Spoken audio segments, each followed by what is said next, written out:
Bonjour, bienvenue dans cette édition du journal sur Œil du Peuple TV. Je suis Félix Moulumba Kalemba.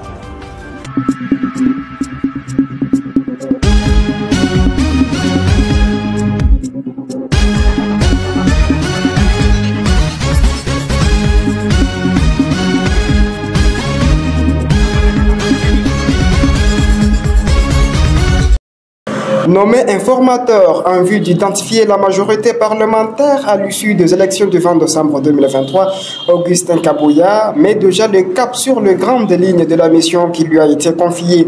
Pour Augustin Kabouya, les consultations ne concernent que les partis et regroupements politiques ayant obtenu des députés nationaux conformément aux résultats publiés par la Commission électorale nationale indépendante CENI. Augustin Kabouya. En me désignant comme informateur. Par la même occasion, je tiens à vous remercier pour avoir répondu présent à mon invitation, et cela en dépit de vos multiples occupations.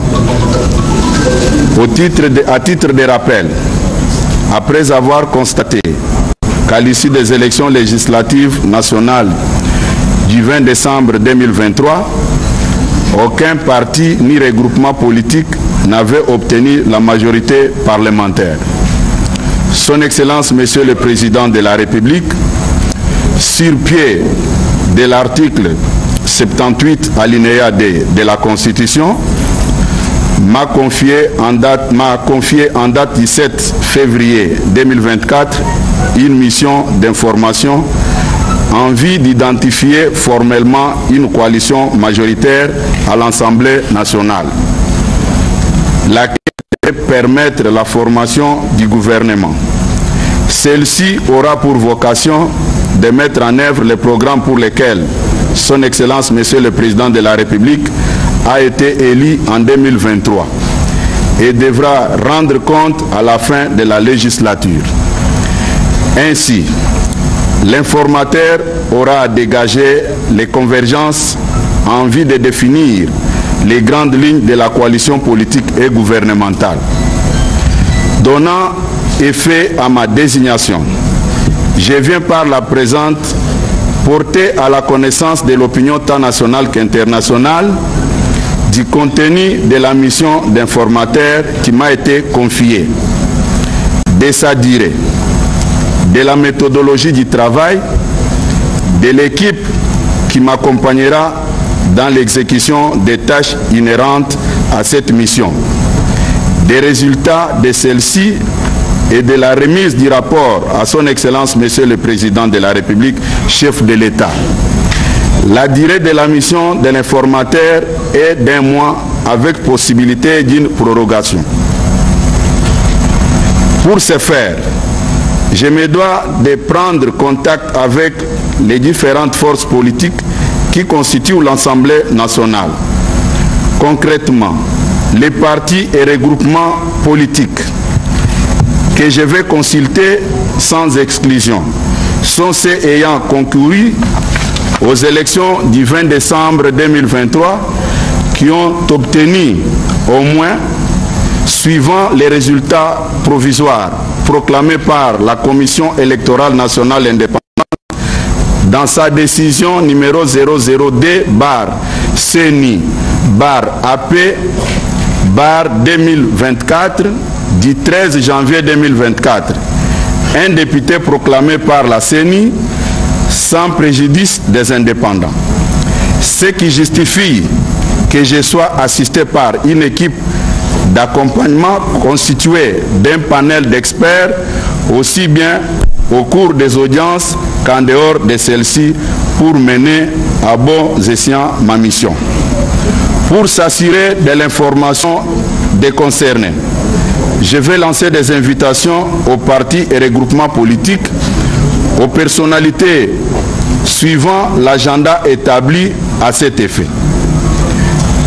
Il convient de préciser que les membres de la coalition majoritaire devront signer des actes d'engagement collectif pour les regroupements, pour les partis et regroupements concernés et individuels à la majorité parlementaire. À cet effet, les partis et regroupements participants ne devront agir que par les personnes ayant qualité à les engager et ils devront préciser principalement des choses. Déclarer leur appartenance ou non à la coalition majoritaire qui sera mise en place pour former le gouvernement et en cas d'acceptation déclarative de leurs députés. À l'issue de ces travaux, il sera dégagé le nombre de partis et regroupements ainsi que les élus qui, sur les 477 actuellement proclamés par la CENI, feront partie de la coalition gouvernementale. À la fin de ces consultations, je ferai rapport de cette mission à son Excellence, Monsieur le Président de la République, chef de l'État. Rendons-nous à Kananga, dans la province du Kasaï central, d'où les notables et dignitaires de cette province soutiennent les commandants suprêmes de FARDC et de la PNC. Ils ont organisé la messe en mémoire de victimes à l'est de la République démocratique du Congo. Cette messe a connu la participation des autorités compétentes de la province, entre autres gouverneurs ad interim et autres personnes. Un serviteur de Dieu qui a pris la parole dans cette cérémonie a conscientisé tout le monde à soutenir le FARDC et les jeunes résistants Wazalendo qui combattent à l'est du pays. Prenant la parole pour conclure l'activité, Emmanuel Isaka Bokapu a demandé à son tour à toute personne de soutenir la population de Goma afin d'instaurer la paix et la cohésion sociale. Emmanuel Isaka Bokapu. Dans cette paroisse témoigne l'affection et la compassion des fils et filles de la province de Kasai centrale que nous représentons tous ici envers nos frères et sœurs qui vivent les effets de la guerre à l'est de la République du Congo, une guerre injuste nous est posée par le Rwanda à travers M23. Par conséquent, la notabilité du Kasai central condamne le silence coupable, la complicité et le soutien des communautés internationales au Rwanda dans cette guerre aux conséquences caractéristiques nombreuses, entre autres le viol, le massacre, les tueries, le pillage, le déplacement massif de la population pour ne citer que cela. Voilà pourquoi les notables dignitaires du Kasai central ont sollicité cette messe. Voilà, toujours dans les mêmes ordres du dé, en conférence de réflexion de chef coutumier de la République démocratique du Congo sur la situation sécuritaire d'agression et d'occupation illégale du Rwanda et son supplétif du M23 à l'est de la République démocratique du Congo, chef Kasui Olivier a proposé à ses pairs une solution pour que tous les anciens éléments de Kamuna Stapu puissent se rallier au Wazalendo et FARDC afin de combattre l'ennemi de la République démocratique du Congo. Olivier Kasui. Premièrement, libération ya bandeko na biso chef Kasongalunga na yebiyo. Libération ya bandeko na biso ba volontaire depuis 2016. Bazali na ba prison bakangi bango na ba autorité oyo bazali na lignée ya baorwandais bazolinga te kolibere bato wana me kokangi bango lelo mboka ezwi bitumba banani bakokunda lisusu.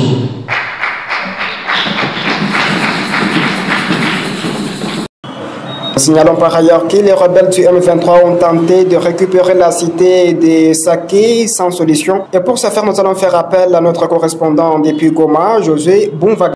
La tentative du M23 de vouloir mettre la cité de Saké sous son contrôle continue d'être déjouée par les forces armées de la République démocratique du Congo FARDC, à côté desquelles combattent les volontaires pour la défense de la patrie VDP dans le cadre de protection de cette partie géostratégique du territoire des Massissi de la province Nord Kivu à l'est de la République démocratique du Congo. Leo ama kesho M23 atafiki hapa, tutahakikisha garso wa Sake wa mwisho ametoka. Wa mwisho maki amekufa ndio tutasema wane sawa tunabakia saki. Nawe wako Goma tutaita bandugu yetu wote wako Goma mimi niko motaro wa Transcivil. Mimi niko hapa. Saki itakosa vile nini? Saki itakosa vile Kanana. Musa aliona Kanana lakini hakufanya nini? Ce matin du 15 février 2024, nos sources sur place et dans la cité renseignent la présence des éléments FARDC et le VDP avec l'absence effective bien sûr de la population qui s'est déjà déplacée vers la ville de Goma pendant ces 5 derniers jours écoulés. Dans cette intrigue d'information, soulignons également que les terroristes du M23 sont toujours dans des montagnes qui surplombent la cité des Sacs où ils sont cherchés à bout les renverser par les forces armées congolaises et les volontaires pour la défense de la patrie VDP. Restez connectés sur notre chaîne pour plus d'informations y afférentes les prochaines heures. Merci à toi José Bonvagato depuis Goma, à l'est de la RDC. Et pour terminer cette édition, messieurs et dames, retenez que la synergie des leaders de la nouvelle génération du Congo a réuni ses membres pour rappeler au chef de l'État Félix Tshisekedi que la province l'avait voté massivement et rien n'est fait juste là. Et pour cette fois-ci, ils veulent bien sûr de différents projets qui vont se réaliser pendant ce quinquennat et en plus, ils ne veulent plus de la candidature de John Kabeya Shukai à la tête de la province du Conseil central. Et ils qualifient de John Kabeya d'un incompétent notoire, tribaliste et autres méfaits. Leur déclaration est ici rapportée par votre chaîne. Malgré cette trahison, des gens qui avaient bénéficié de votre confiance et qui en ont abusé pour jouer les jeux de l'ennemi et vous faire haïr par le centre kassaïen, nous vous avions manifesté notre amour, confiance et attachement inconditionnel lors des élections récentes qui vous ont apporté à la tête du pays. Sur ce, le centre kassaïen attend de vous pendant ce deuxième mandat ce qui suit. L'achèvement des travaux de la construction de la barrage hydroélectrique de Katende et Mbombo. La construction des infrastructures, route de l'espoir, Kananga Kalambambouji, Kananga Kamouchi, Kananga Mboujumaï et des voiries urbaines. L'entretien des voies de desserte en eau potable sur l'étendue de la ville de Kananga pour donner à la population de l'eau consommable. La relance des travaux du projet pilote de Lubondaï. Et enfin, tenir compte du Kasaï central dans la répartition des postes ministériels dans le gouvernement central en nous donnant sous ce deuxième mandat des bons ministères. Excellence, Monsieur le Président de la République, chef de l'État, connaissant les défis énormes qui vous attendent au Kasaï central pour son développement, vous avez besoin d'un homme digne, rassembleur, créatif, manager, attentif, respectueux de sa parole comme vous-même, unificateur et bénéficiant encore de la confiance de sa population à la tête de la province du Kasaï central. Sur ce, parlant au nom des centres kassaïens qui nous mandatent ici, nous disons non au retour de M. John Kabeya Shukai à la tête de notre province comme gouverneur, étant donné que ce dernier est tribaliste, diviseur, détourneur, incompétent, corrupteur et corrompu, sans esprit d'écoute, la liste est longue. Et vous prions de ne plus soutenir sa candidature au nom de la paix et l'unité au Kasaï central. Au cas contraire, les centres kassaïens accepteront de mourir avant que celui-ci ne devienne gouverneur. Nous demandons par la même occasion aux autorités de l'IDPS et alliés de ne pas viser leurs intérêts, mais plutôt de privilégier la paix et le développement du Kasaï central en nous envoyant un autre candidat digne comme M. John Kabeya Shukai et que celui-ci soit un produit local, que ceux qui sont importés de Kinshasa, qui ne connaissent pas la misère, du peuple kassaïen. Excellence, Monsieur le Président de la République, chef de l'État, vous avez, dans votre récent discours au stade des Martyrs, promis aux Congolais de corriger leurs erreurs du passé. Trouvant cette décision très responsable, bonne et salvatrice pour nous, nous vous rappelons qu'au Kasaï central, l'erreur était de parrainer la candidature de l'ex-gouverneur John Kaber-Chikai et vous prions de jeter cette fois-ci votre dévolu sur une autre personne digne de confiance et produit local. Nous osons croire que vous jetterez désormais un regard différent sur les Kasaï central. Nous sommes votre peuple et accompagnateur fidèle dont l'engagement de vous servir n'est pas à démontrer. Nous gardons cependant l'espoir que notre mémo retiendra votre attention particulière et ne manquera pas une suite favorable. Et voilà, c'est la fin de cette édition du journal. La présentation Félix Moulumba Kalemba, réalisation et coordination Valentin Kisumba. Merci de votre fidélité. À tout de suite.